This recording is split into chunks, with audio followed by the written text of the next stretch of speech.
Ayun, mga idol, tayo naman ngayon ay hand poly track. So, ang problema nito ay itong pin dito. Ang nakalagay ay ito lang, tornilyo na to. So, magpapabricate tayo ng pin para dito. And i-welding natin ito. I-re-welding natin kasi persado itong lugar na to sa portion ng hand poly track. Persado itong portion na to, kaya kailangan lagyan ko ng sapi. Okay, tapos spring, ayan, putol yung kanyang pump spring. Ayan, nakikita niyo yung putol na yun. Ayan, sira ang pump spring.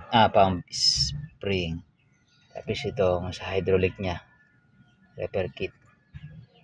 Okay, so ang gagawin ko dito ngayon ay tatanggalin ko itong arm na to, post rod arm.